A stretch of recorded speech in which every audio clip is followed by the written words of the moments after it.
এবার দুর্নীতির গুরুতর অভিযোগ উঠল কলকাতা মেডিকেল কলেজ হাসপাতালে। বিদেশ থেকে আনা দামি যন্ত্রের ভেতরে সস্তা নিম্নমানের যন্ত্রাংশ ঢুকিয়ে দেওয়া হয়েছে, এমনটাই অভিযোগ। সরকারি হাসপাতালে যন্ত্রপাতি রক্ষণাবেক্ষণের দায়িত্বে থাকা বেসরকারি সংস্থার বিরুদ্ধে এই গুরুতর অভিযোগ উঠেছে। বিদেশ থেকে দামি যন্ত্রপাতি আনা হয়েছিল, যার ভেতরে সস্তা নিম্নমানের যন্ত্রাংশ ঢুকিয়ে দেওয়া হয়েছে, যার ফলে বারবার সেই সমস্ত যন্ত্রগুলো খারাপ হয়ে যাচ্ছে, বিকল হয়ে যাচ্ছে। এমনটাই কিন্তু অভিযোগ উঠছে। বিভিন্ন বিভাগের প্রধানরা তারা লিখিত আকারে সেই অভিযোগ জানিয়েছেন হাসপাতাল কর্তৃপক্ষের কাছে। সরকারি হাসপাতালে যন্ত্রপাতি রক্ষণাবেক্ষণের দায়িত্বে যে বেসরকারি সংস্থা রয়েছে তাদের বিরুদ্ধে এই গুরুতর অভিযোগ উঠছে। কার্ডিয়াক মনিটর থেকে শুরু করে ভেন্টিলেটর, শিশু বিভাগের ওয়ার্মার থেকে শুরু করে বিভিন্ন পরীক্ষা নিরীক্ষার জন্য প্রয়োজনীয় প্রোব, বিদেশি সংস্থার দামি দামি যন্ত্রপাতি খারাপ হয়ে যাচ্ছে দ্রুত, এবং খারাপ হয়ে যাওয়া যন্ত্র পরীক্ষা করতে গিয়ে দেখা যাচ্ছে সেই যন্ত্রের মধ্যে, বিদেশি যন্ত্রের মধ্যে লাগানো রয়েছে দেশীয় সংস্থার তৈরি নিম্নমানের সস্তার যন্ত্রাংশ। বিষয়টির গুরুত্ব উপলব্ধি করে একাধিক বিভাগের বিভাগীয় প্রধান এবং চিকিৎসকদের তরফে লিখিত অভিযোগ জানানো হয়েছে হাসপাতাল কর্তৃপক্ষের কাছে। ঘটনাস্থল কলকাতা মেডিকেল কলেজ।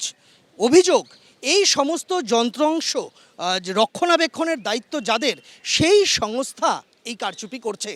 যখন বিভিন্ন প্রয়োজনে এই সংস্থার আধিকারিকদের ডেকে পাঠানো হয় রক্ষণাবেক্ষণের জন্য, তারা কাজ করে যাওয়ার কয়েকদিনের মধ্যেই দেখা যায় যন্ত্র আবারও খারাপ হয়েছে, এবং তারপর বিষয়টি নজরে আসে, এমনটাই অভিযোগ সামনে আসছে।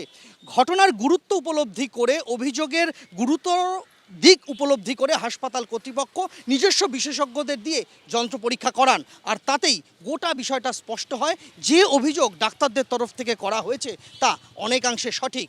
গোটা বিষয়টা স্বাস্থ্য ভবনকে জানিয়েছে কলকাতা মেডিকেল কলেজ কর্তৃপক্ষ। জানানো হয়েছে রক্ষণাবেক্ষণের দায়িত্বপ্রাপ্ত সংস্থার আধিকারিকদেরও কিভাবে দামি বিদেশি যন্ত্র এত দ্রুত খারাপ হয়ে যাচ্ছে, এবং যাদের দায়িত্ব রক্ষণাবেক্ষণ করার তাদের বিরুদ্ধে অভিযোগ উঠছে দামি বিদেশি যন্ত্রের যে যন্ত্রাংশ তা বদলে দিয়ে সস্তার স্থানীয় পার্টস লাগানোর। এই অভিযোগ তদন্ত করে দেখা হোক, এমনটাই কলকাতা মেডিকেল কলেজের তরফে জানানো হয়েছে সংশ্লিষ্ট সংস্থাকে, এবং হাসপাতাল কর্তৃপক্ষ নিজেরাও উচ্চ পর্যায়ের একটা তদন্ত কমিটি গঠন করেছে গোটা বিষয়টা আরও একবার খতিয়ে দেখার জন্য। তবে প্রাথমিক তদন্তে অভিযোগের সত্যতা মিলেছে, এমনটাই বক্তব্য হাসপাতাল কর্তৃপক্ষের।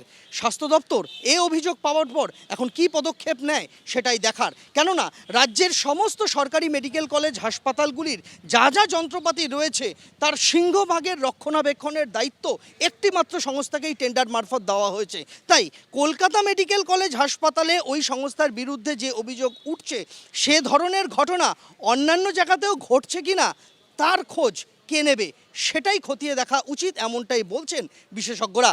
সন্দীপন গুপ্তর সঙ্গে সন্দীপ সরকার, এবিপি আনন্দ, কলকাতা। এবিপি আনন্দ, এগিয়ে থাকে, এগিয়ে রাখে।